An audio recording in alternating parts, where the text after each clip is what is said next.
11 बजे मासिक कार्यक्रम मन की बात के जरिए करेंगे देश की जनता के साथ संवाद। कार्यक्रम का आकाशवाणी और दूरदर्शन के चैनलों पर होगा प्रसारण।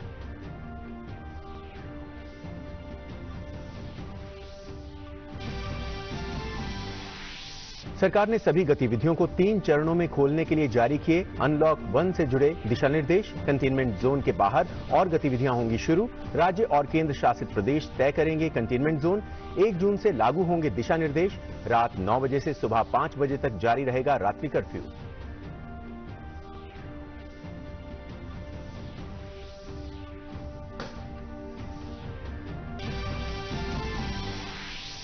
अनलॉक 1 के तहत रेस्टोरेंट, होटल, मॉल्स और धार्मिक संस्थान खुलेंगे 8 जून से।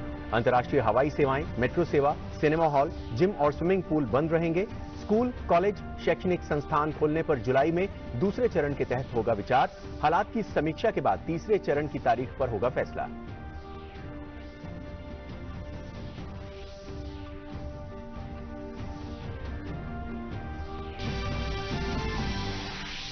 स्कूल और कॉलेजों को खोलने के संबंध में गृह मंत्रालय ने राज्यों को कहा करें परामर्श और दें फीडबैक। कहा राज्य के अंदर और राज्य के बीच लोगों की आवाजाही पर नहीं होगा कोई प्रतिबंध। मंत्रालय ने कहा आवाजाही संबंधित पाबंदियों की राज्य सरकारों को देनी होगी पूरी पूर्व सूचना।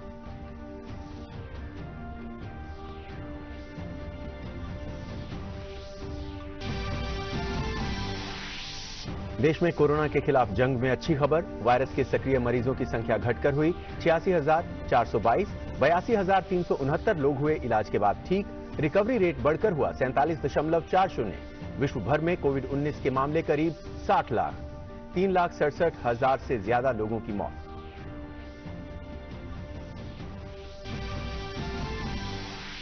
और अमेरिका ने रचा इतिहास। 2 नासा एस्ट्रोनॉट्स के साथ स्पेस एक्स नासा का ह्यूमन स्पेस मिशन लॉन्च। करीब 1 दशक में अमेरिकी धरती से यह पहला ह्यूमन स्पेस मिशन लॉन्च।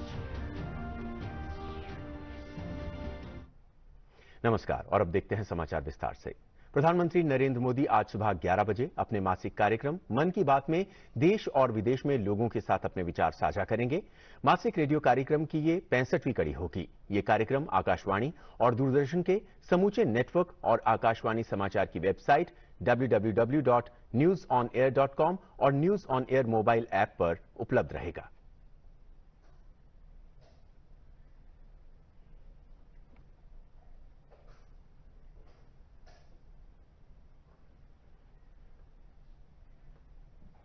और सरकार ने जारी की है अनलॉक 1 से जुड़ी गाइडलाइंस। आर्थिक गतिविधियों को बढ़ावा देने पर सबसे ज्यादा फोकस है।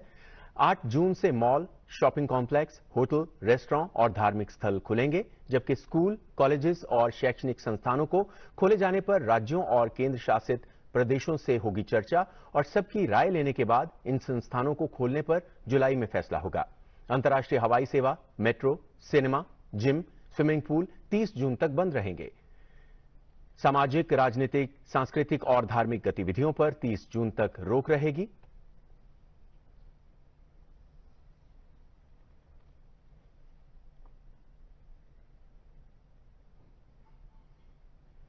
और इस पर और अधिक बात करने के लिए इस वक्त अरुण शर्मा हमारे संवाददाता हमारे साथ जुड़ गए हैं। अरुण,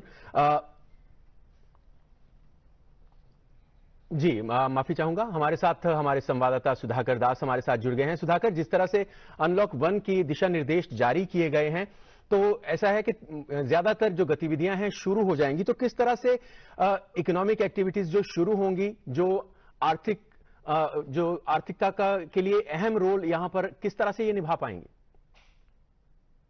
देखिए, बहुत महत्वपूर्ण है और बहुत अहम ऐलान, बहुत कह सकते हैं एक तरह से के लिए, अर्थव्यवस्था को तेज करने के लिए, आर्थिक तंत्र को तेज करने के लिए बहुत महत्वपूर्ण फैसला है। और एक तरह से कह सकते हैं कि 1 जून से देश को अनलॉक करने की शुरुआत हो जाएगी। जो देश एक तरह से लॉकडाउन में था 25 मार्च से लेकर अब तक, उसको अनलॉक करने की एक बहुत बड़ी शुरुआत हो जाएगी। फेजेस में जरूर कहा जा रहा है, लेकिन इसका जो सबसे बड़ा फायदा होगा, जो आर्थिक तंत्र है उसको तेज किया जा सकेगा, क्योंकि अनरिस्ट्रिक्टेड मूवमेंट की बात है। कंटेनमेंट जोन को अगर छोड़ दिया जाए तो बाकी जगहों पर तमाम गतिविधियों की छूट है और जो कुछ 4-5 चुनिंदा गतिविधियां हैं सिर्फ उन पर पाबंदी है। और जो कुछ चीजें बची हुई थी उनको फेज वाइज चरणबद्ध तरीके से खोलने की योजना है। तो इस लिहाज से कह सकते हैं कि आर्थिक गतिविधियों को तेज करने के फोकस के साथ, इस इरादे के साथ लोगों की दिक्कतें दूर हो, जो पिछले 2 ढाई महीने में दिक्कतें कुछ हुई हैं उनको अर्थव्यवस्था की धीमी गति के चलते उसको तेज करने के लिए ये बहुत बड़ा फैसला है और देश को अनलॉक करने की एक तरह से शुरुआत हो जाएगी इसके साथ। और सीधे तौर पर जो नाम भी दिया गया है वो इस नाम को भी चरितार्थ करता है। जी तेजिन। जी सुधाकर, इसके अलावा अभिभावकों को बहुत ज्यादा चिंता है बच्चों को लेकर कि स्कूल ऑनलाइन क्लासेस चल रही हैं, अभी छुट्टियों का समय भी चल रहा है, लेकिन इसके बाद किस तरह से स्ट्रेटजी अपनाई जा रही है या क्या सोच है सरकार की शैक्षणिक संस्थानों खासकर स्कूलों को खोलने के पीछे? जी देखिए, 3 चीजें इसमें कही गई हैं। पहला चरण जो 8 जून से शुरू हो रहा है उसमें होटल, रेस्टोरेंट्स, जो पूजा या धार्मिक स्थल हैं विभिन्न धर्मों के, उनको खोलने की बात है। और लेकिन वो एसओपी उसके लिए रहेगा जिसको स्वास्थ्य मंत्रालय की केंद्र सरकार जारी करेगी। दूसरा चरण एजुकेशनल इंस्टीट्यूशंस के लिए, स्कूल, कॉलेजेस, कोचिंग इंस्टीट्यूट, इनके लिए कहा गया है। लेकिन सीधे तौर पर केंद्र ने राज्यों को ये कहा है कि आप इस मामले में तमाम पक्षों से, जो एजुकेशनल इंस्टीट्यूट्स हैं और खास तौर से जो पेरेंट्स हैं बच्चों के, जो गार्जियन हैं, उनके साथ संवाद कीजिए और उनके साथ संवाद करके जो फीडबैक होता है वो फीडबैक सेंटर को दीजिए। ये तमाम राज्यों को, तमाम केंद्र शासित प्रदेशों को करना पड़ेगा। इरादा जरूर है जुलाई में खोलने का, लेकिन उसके आधार पर कैसे खोला जा सकता है, क्या पहले सीनियर क्लासेस को, पहले कॉलेजेस को, इस तरह की तमाम चीजें जरूर विचार विमर्श में सामने आएगी। और बहुत महत्वपूर्ण है, फ्यूचर का भी सवाल है, देश के भविष्य का भी सवाल है, इनको भी बहुत लंबे समय तक बंद नहीं रखा जा सकता। लेकिन सारे स्टेक होल्डर्स से बातचीत के बाद ही, ऐसा नहीं है ऐलान हो गया है 1 जुलाई से सब चीजें खुल जाएंगी, लेकिन तमाम स्टेक होल्डर्स के कंसल्टेशन के बाद, उनके फीडबैक के आधार पर आगे के लिए फैसला होगा। लेकिन ये निश्चित है खुलना है और धीरे धीरे तमाम चीजें खुलनी है। तो उसमें ये एक महत्वपूर्ण पहल है। बच्चों के भविष्य, बच्चों की शिक्षा का भी सवाल है। निश्चित तौर पर ये हो सकता है, मुमकिन हो सकता है कि सीनियर क्लासेस, कॉलेजेस ये पहले खुल पाए, लेकिन ये अभी भी अनुमान के तौर पर मैं कह रहा हूँ। ये पूरे कंसल्टेशंस के बाद ही इस बारे में सरकार आगे बढ़ेगी, इस बारे में चीजें तय करेंगी। तो काफी ये महत्वपूर्ण ये एक सूचना जरूर है। तेजिंदर, सुधाकर, इसके अलावा कुछ लोग इसको लेकर भी इंतजार कर रहे हैं कि कब अंतर्राष्ट्रीय उड़ानें शुरू होंगी। अभी वंदे भारत के तहत लोगों को भारत लाया जा रहा है जो फंसे हुए हैं। हालांकि इसके बारे में बहुत कुछ डिपेंड करेगा कि अन्य देशों के बॉर्डर कब खुलते हैं, लेकिन साथ ही मेट्रो जैसी सेवाएं, हालांकि देश में ये आंकड़ा बढ़ता जा रहा है कोविड-19 के मरीजों को लेकर, लेकिन वहीं अच्छी बात यह है कि रिकवरी रेट भी काफी अच्छा है। तो ऐसे में क्या उम्मीद की जा सकती है कि कब तक मेट्रो जैसी सेवाएं बहाल हो सकती हैं? बहुत महत्वपूर्ण बात कही तेजिंदर आपने। और कल तक 48% के करीब जो है हमारा रिकवरी रेट पहुंच गया था। और ये देखिए, एक न्यू नॉर्मल है ये। जब तक अच्छे से वैक्सीन का इजाद ना हो, वैक्सीन सब लोगों तक ना पहुंचे, तब तक इसके साथ जीना है। इसके साथ जीना है, इसका मतलब प्रधानमंत्री जी ने भी कहा है कि ऐसा नहीं है कि आफत टल गया है, ये संकट है हमारे सामने। सावधानी बरतना बहुत जरूरी है, संयम बरतना बहुत जरूरी है। केंद्र सरकार ने अनलॉक करने का फैसला जरूर किया है, लेकिन हमारी संयम, हमारी समझदारी इस वक्त इस अहम मुकाम पर बहुत जरूरी है। और निश्चित तौर पर एक तरह से इन तमाम चीजों पर नजर रहेगी। केसेस की बात की जाए तो 90% चीजें 17 मई के बाद खोल दी गई थी, लेकिन उसके बाद भी हमने देखा कि केसेस 130 करोड़ की आबादी वाले देश में उस तरह से नहीं बढ़े। जरूर 30-32 हजार केसेस बढ़े, लेकिन 50,000 से ज्यादा लोग ठीक हो गए इसी दौरान। तो एक तरह से हमारा रिकवरी रेट लगातार बढ़ रहा है। आज मुमकिन है 50% को ये पार कर जाए। हमारा फर्टिलिटी रेट बहुत कम है, दुनिया के तमाम बड़े देशों के मुकाबले बहुत कम है। जो इन्फेक्शन रेट है वो भी बहुत कम है, 35-36 लाख टेस्ट हो गए हैं। उसके बावजूद भी डरने की जरूरत नहीं है, सावधानी की रहेगा, कुंजी रहेगी। लेकिन जहां तक जो चीजें अभी प्रतिबंधित है, जैसे इंटरनेशनल फ्लाइट्स, ये अभी तमाम दुनिया के कई मुल्कों में इस पर प्रतिबंध है। स्पेशल उड़ानें जरूर हो रही है, वंदे भारत अभियान जरूर चलाया जा रहा है। तो नॉर्मल फ्लाइट्स बाकी देशों में जी, तो अपने देश के नागरिकों की सुरक्षा को ध्यान में रखते हुए ये फैसला करेगा। दूसरा, जहां तक cinema halls, gymnasium, entertainment park, इस तरह की तमाम चीजें हैं, मेट्रो रेल भी उसमें है। इसको लेकर जो अगले 1 महीने रहेंगे उसमें आकलन जरूर किया जाएगा कि इस पर सरकार की बहुत नजर है। जो हमारा इन्फेक्शन रेट है, जो हमारा रिकवरी रेट है, उन तमाम चीजों पर बहुत नजर है। और इसमें एक देखिए कुंजी ये भी है कि देश के जो 13 शहर हैं, बड़े शहर, उसमें 70% करीब एक्टिव केसेस हैं। यानी अगर 86-87 हजार मामले हैं तो 60,000 मामले इन सिर्फ 13 शहरों में। बाकी देश ठीक है, बाकी देश में सामान्य गतिविधियां बहुत आराम से चल सकती है। इसलिए यह फैसला लिया गया इन 13 शहरों में जो कंटेनमेंट जोन्स है वहां सख्ती पहले की तरह रहेगी। तो एक तरफ जब सब कुछ खोल दिया गया है लेकिन कंटेनमेंट जोन में सख्ती रहेगी, गाइडलाइंस जो है उसको फॉलो करना पड़ेगा। संयम समझदारी इस वक्त पूंजी रहेगी आगे बढ़ने के लिए। बहुत महत्वपूर्ण फैसला है जो अनलॉक करने की शुरुआत जो देश में हुई। सुधाकर, साथ ही बहुत अहम फैसला जरूर है, काफी कुछ गतिविधियां शुरू हो जाएंगी, लेकिन बहुत अहम रहेगा लोगों का इसमें सपोर्ट, इसमें रोल। क्योंकि जिस तरीके से पिछले कुछ समय में, लॉकडाउन के समय में हमने देखा है, लोग गाइडलाइंस फॉलो करते रहे और शायद यही वजह है कि वो कर्व जो था वो उस तरीके का नजर नहीं आया जैसा हमने बाकी देशों में देखा था, और काफी चीजें कंट्रोल में होती हुई नजर आई। लेकिन अब बहुत ज्यादा ध्यान देने की भी जरूरत है। खुल जरूर रही हैं चीजें, लेकिन सोशल डिस्टेंसिंग, मास्क पहनना, ये सब चीजें बेहद अहम रहेंगी। और अगर हम इसका ध्यान रखेंगे सब लोग, तो शायद जिस तरफ हम बढ़ रहे हैं, धीरे धीरे जो इकोनॉमी खुल रही है वो और तेजी से आगे बढ़ेगी।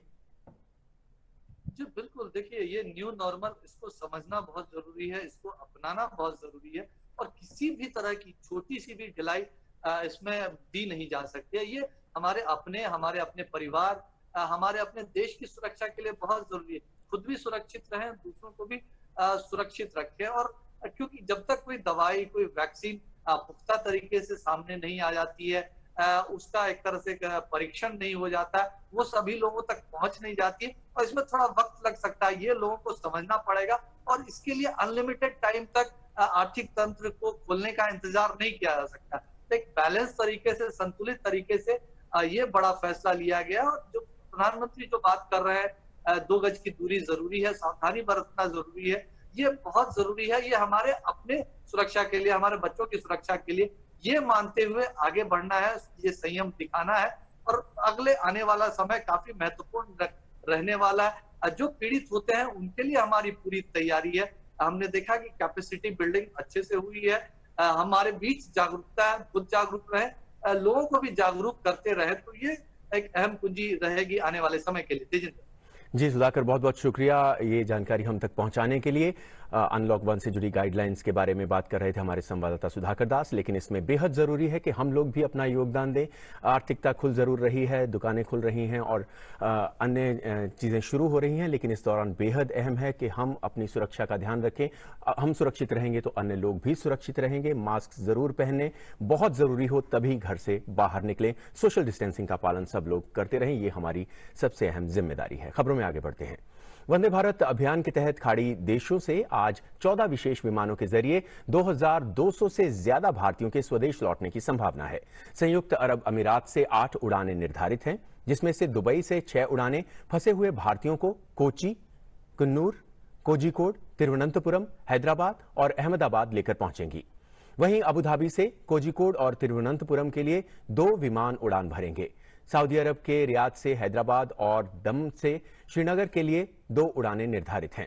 ओमान के सालाह से एक विशेष विमान के जरिए फंसे हुए भारतीय कन्नूर लौटेंगे। दोहा से श्रीनगर और अहमदाबाद और कुवैत से जयपुर के लिए एक विमान उड़ान भरेंगे। फंसे हुए कामगारों, पर्यटकों, गर्भवती महिलाओं, आपात चिकित्सा वाले मामलों और बुजुर्गों को भारत भेजने में वरीयता दी जा रही है। भारतीय चिकित्सा अनुसंधान परिषद आईसीएमआर ने कोविड-19 की व्यापकता का पता लगाने के लिए राज्यों को उच्च जोखिम वाली आबादी पर सेरो सर्वेक्षण कराने की सलाह दी है। इसमें वो रोगी भी शामिल हैं जिनमें कोरोना वायरस के लक्षण दिखाई नहीं दिए हैं। कोरोना वायरस से जंग के लिए आगे के प्लान पर काम करते हुए आईसीएमआर ने सभी राज्यों से कहा है कि वो पता लगाएं कि आम आबादी और हाई रिस्क आबादी में कोरोना वायरस कितना फैला है। इसके लिए आईजीजी एलिसा टेस्ट के जरिए सेरो सर्वे करने को कहा गया है। बता दें कि test IgG ELISA test kit के जरिए होता है, जिसे आईसीएमआर ने ही विकसित किया है। सेरो सर्वेक्षण में संक्रमण के खिलाफ एंटीबॉडी का पता लगाने के लिए लोगों के एक समूह के रक्त सीरम का परीक्षण किया जाता है ताकि यह पता लगाया जा सके कि कौन इससे पीड़ित होकर ठीक हो चुका है। आईसीएमआर ने कहा कि ऐसा करके कोरोना वायरस को नियंत्रित करने के लिए उचित जन स्वास्थ्य रणनीति बनाई जा सकती है। टेस्ट की खास बात यह है कि इससे उन लोगों का भी पता चल जाएगा जिन्हें कोरोना वायरस हुआ था लेकिन उनमें कोरोना वायरस के लक्षण नहीं दिखे। स्वास्थ्य अनुसंधान निकाय ने सुझाव दिया है कि उच्च जोखिम वाले या संवेदनशील लोगों जैसे स्वास्थ्य देखभाल कार्यकर्ता, अग्रिम पंक्ति के कर्मी, कमजोर रोग प्रतिरोधक क्षमता वाले और निषेध क्षेत्रों में रह रहे लोग, पुलिस कर्मियों में एंटीबॉडी का पता लगाने के लिए रक्त सीरम जांच की जा सकती है।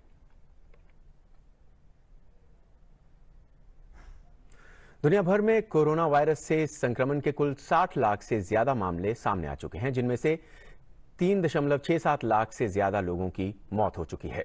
कोविड-19 से सबसे अधिक प्रभावित अमेरिका में अब तक संक्रमण के 17,60,740 मामले दर्ज हुए हैं। कोरोना से होने वाली मौत भी 1,30,472 हो गई है। वहीं इंग्लैंड के deputy chief medical officer Jonathan Van Tam ने लोगों को सतर्क करते हुए कहा कि गाइडलाइंस का सख्ती से पालन बहुत जरूरी है।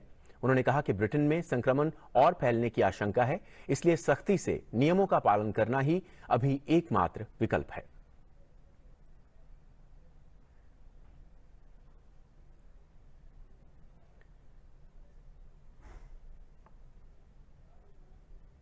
तो चीन में भी 2 नए मामले सामने आए हैं।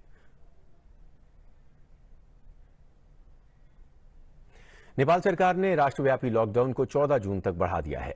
कल शाम काठमांडू में हुई कैबिनेट की बैठक में यह निर्णय लिया गया। सरकार के प्रवक्ता डॉक्टर युवराज खातीबाड़ा ने कहा कि कोविड-19 के बढ़ते मामलों को ध्यान में रखते हुए लॉकडाउन को अगले 12 दिन तक बढ़ाने का फैसला किया गया है। सरकार ने अंतर्राष्ट्रीय उड़ानों पर जारी प्रतिबंध को भी 30 जून तक जारी रखने का फैसला किया है। नेपाल में शनिवार को कोविड-19 के 189 पॉजिटिव मामले दर्ज किए गए। स्वास्थ्य और जनसंख्या मंत्रालय के अनुसार नेपाल में अब तक कोरोना वायरस के कुल 1,401 मामले हो गए हैं। 1,176 सक्रिय मामले हैं और 219 लोग कोरोना को मात देकर स्वस्थ हो चुके हैं। नेपाल में कोविड-19 से 6 लोगों की मौत हो चुकी है।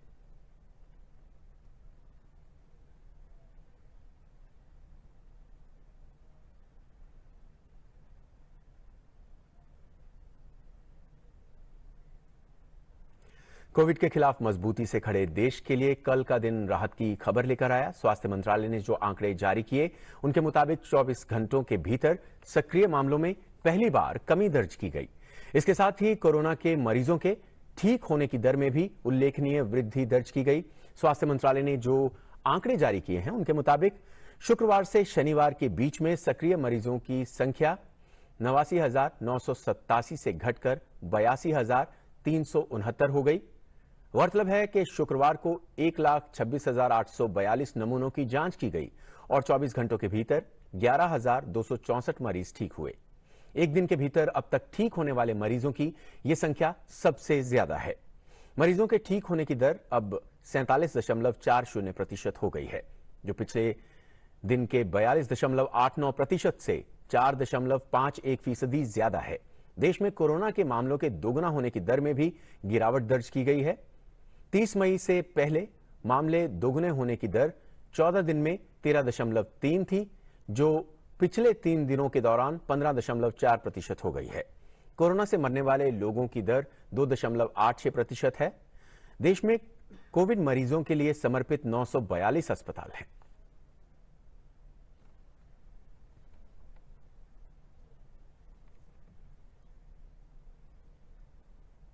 जम्मू कश्मीर के अनंतनाग जिले के पोशक्रीरी इलाके में आज तड़के सुरक्षा बलों और आतंकवादियों के बीच मुठभेड़ हो गई।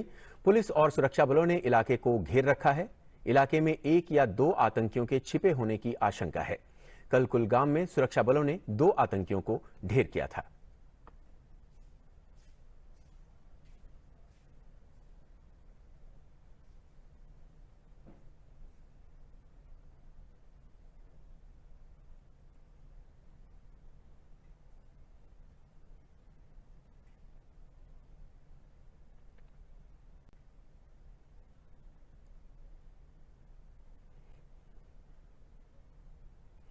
अमेरिकी अंतरिक्ष एजेंसी नासा ने शनिवार को एक नया इतिहास रचा।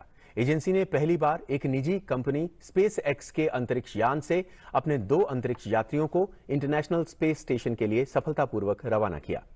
नासा ने इस मिशन को क्रू डेमो 2 और रॉकेट को क्री ड्रैगन नाम दिया है। इससे नासा के अंतरिक्ष यात्री रॉबर्ट बेनकिन और डगलस हर्ले लगभग 19 घंटों में आईएसएस पहुंचेंगे। भारतीय समय अनुसार शनिवार रात करीब 1 बजे रॉकेट ने केनेडी स्पेस सेंटर से उड़ान भरी। 21 जुलाई 2011 के बाद पहली बार अमेरिकी धरती से कोई मानव मिशन अंतरिक्ष में भेजा गया है। स्पेसक्राफ्ट की लॉन्चिंग अमेरिका के सबसे भरोसेमंद रॉकेट फैल्कन 9 से की गई। पहले ये लॉन्चिंग 27 मई की रात को होनी थी, लेकिन मौसम खराब होने की वजह से इस मिशन को टाल दिया गया था। इस प्रक्षेपण के साथ ही अमेरिका में कमर्शियल स्पेस ट्रैवल के एक नए युग की शुरुआत हो गई है। अमेरिका से पहले रूस और चीन ऐसा कर चुके हैं। राष्ट्रपति डोनाल्ड ट्रंप भी केनेडी स्पेस सेंटर में इस ऐतिहासिक प्रक्षेपण के गवाह बने। ट्रंप ने लॉन्चिंग को अतुलनीय बताया।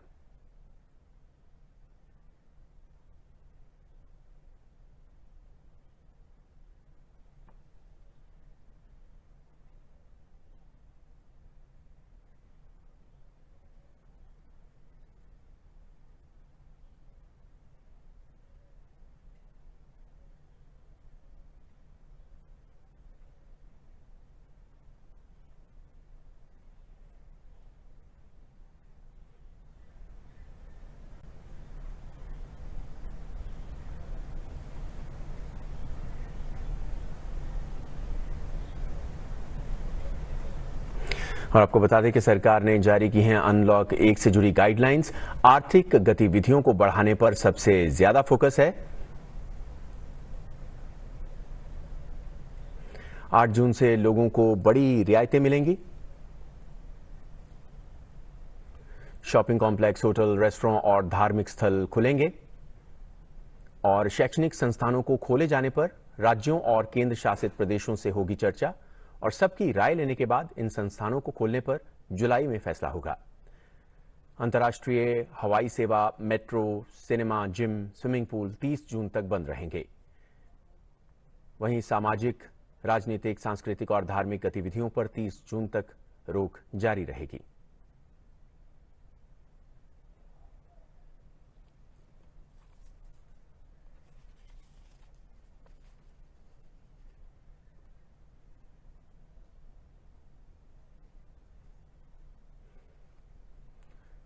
रात 9 से सुबह 5 बजे तक कर्फ्यू जारी रहेगा और अनलॉक 1 के तहत राज्य सरकारों को जरूरत के अनुसार पाबंदियां बढ़ाने की भी छूट रहेगी।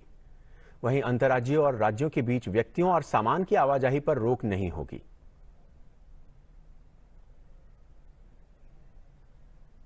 और स्कूल कॉलेज खोलने पर शिक्षण संस्थानों, अभिभावकों और अन्य भागीदारों से मांगा गया है फीडबैक और फीडबैक के आधार पर निर्णय होगा कि कब स्कूल या शैक्षणिक संस्थान खोले जाने हैं और राज्यों के बीच आवाजाही पर कोई रोक नहीं है। राज्यों के बीच आवाजाही के लिए पास की भी जरूरत नहीं है। गृह मंत्रालय का राज्यों को पत्र में यह जानकारी दी गई है। प्रतिबंधित गतिविधियों में किसी तरह की छूट नहीं और हालात के आकलन के आधार पर कंटेनमेंट जोन के बाहर चुनिंदा गतिविधियों पर लगा सकते हैं रोक।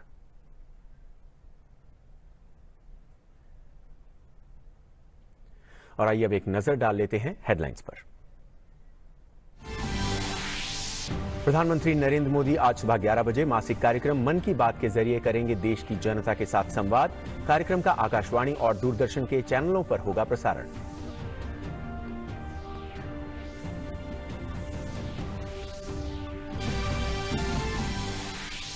सरकार ने सभी गतिविधियों को 3 चरणों में खोलने के लिए जारी किए अनलॉक 1 से जुड़े दिशा निर्देश। कंटेनमेंट जोन के बाहर और गतिविधियां होंगी शुरू। राज्य और केंद्र शासित प्रदेश तय करेंगे कंटेनमेंट जोन। 1 जून से लागू होंगे दिशा निर्देश। रात 9 बजे से सुबह 5 बजे तक जारी रहेगा रात्रि कर्फ्यू।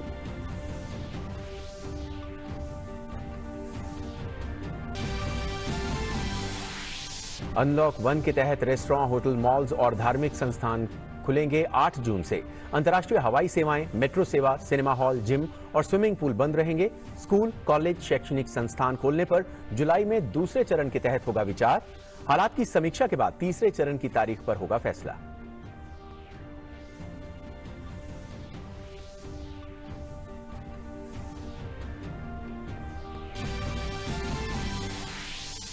स्कूलों और कॉलेजों को खोलने के संबंध में गृह मंत्रालय ने राज्यों को कहा, करें परामर्श और दें फीडबैक। कहा, राज्य के अंदर और राज्यों के बीच लोगों की आवाजाही पर नहीं होगा कोई प्रतिबंध। मंत्रालय ने कहा, आवाजाही संबंधित पाबंदियों की राज्य सरकारों को देनी होगी पूरी पूर्व सूचना।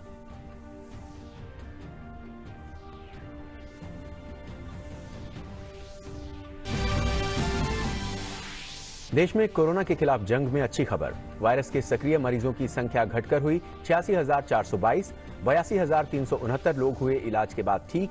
रिकवरी रेट बढ़कर हुआ 47.40। विश्व भर में कोविड-19 के मामले करीब 60 लाख, 3,67,000 से ज्यादा लोगों की मौत।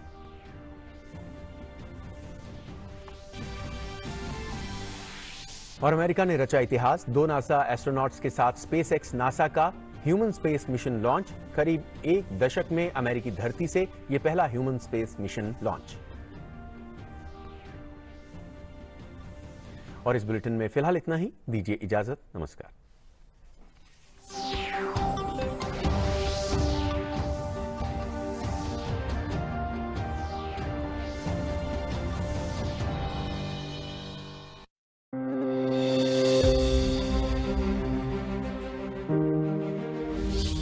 हिंदुस्तान एक ऐसा मुल्क है, अनेक प्रकार के लोग रहते हैं, बहुत से अलग अलग मजहब है, अलग अलग जाति है और अलग अलग हमारा पोशाक है, अलग अलग हमारी जबान है।